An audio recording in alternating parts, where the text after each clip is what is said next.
They're going to be healthier. They're going to be more curious. They're going to be more intellectually alive. And we think absolutely they will be more self-reliant. There's a couple of East Texas, boy, showed my roots there, 7th generation Texan. I struggled a bit in New Haven, Connecticut, by the way. A couple of East Coast professors, a professor from Harvard, E.O. Wilson, and one from Yale, Stephen Keller, that developed this concept of biophilia. And it's a fascinating scientific term that is used to describe this intrinsic and innate connection that every single one of us have at birth in a connection to nature. It's an atavistic thing. And it comes in multiple dimensions in terms of how it's manifested. For some, it's appreciative. For some, it's more aesthetic. For some, it's intellectual and scientific. And for others, it's exploitative. But the bottom line is, if that connection is not ignited, it's not stoked, it's not inculcated, it begins to atrophy and wither and die on the vine.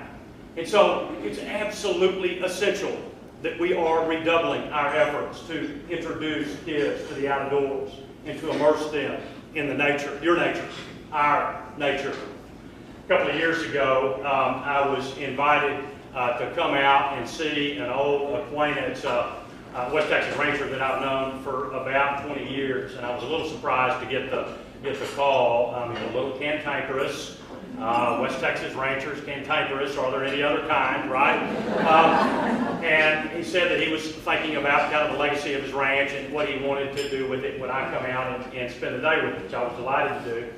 And so I met him at his house, and I tell it's going to be one of those special days. As soon as I rolled up, we started talking, and he said, today's my birthday.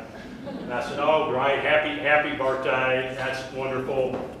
And he said, yeah, my wife told me I was officially an octogenarian. And I didn't quite know how to respond to that. And I said, well, that's kind of a fancy term, isn't it? And he said, yeah, I told her I didn't know what it meant, but coming from her, it must be bad. So we spent the day in his nature, and we toured that ranch. And I heard him describe a life full of nature and his experiences with drought and flood and disease, battles with predators, sometimes some battles with his neighbors. When he'd see mule deer, he'd celebrate their presence. He bemoaned the declining population of pronghorn antelope out in far west Texas. At one point, we had a coach whip come racing across the road and just slammed on his brakes. That's a good snake. About 30 minutes later, we had a rattlesnake come across the road. And, the outcome was a little different for that. Imagine. At the end of the day, though, when he said, I've just got one last thing I've got to show you, and we'd had about a dozen of those, one last thing, we reached the top of one of the hills on his ranches, and we were looking out, and he was pointing out this ranch and this hill and that feature and this physiographic attribute so proudly, and we had a moment of silence, and I just asked him, I said, so why are you interested now in conservation? What's possessing you to do this?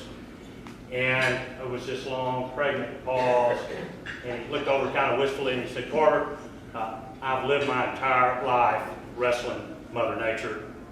Now I'm ready to give something back to her. And ladies and gentlemen, the purpose of this luncheon today is how each and every one of us can give something back to Mother Nature and the kids that we want to introduce to the fine nature and natural heritage that define our great state.